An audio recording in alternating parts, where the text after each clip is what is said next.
আজকে হঠাৎ করেই খুব ভর্তা খেতে ইচ্ছে করছিল, তো বাসায় তেমন শুকনা শুটকির কোনো কিছু ছিল না।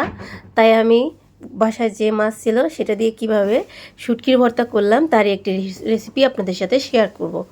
এখানে আমি পেঁয়াজ কুচি করে সেটা হালকা একটু ভেজে নিয়েছি, আর হচ্ছে শুকনো মরিচ ভেজে নিয়েছি সুন্দর করে, আর সেটাকে এখন একটু ভেঙে নিচ্ছি। আর হচ্ছে কাঁচামরিচ, আস্ত কাঁচামরিচ ভেঙে নিয়েছিলাম, ভেজে নিয়েছিলাম।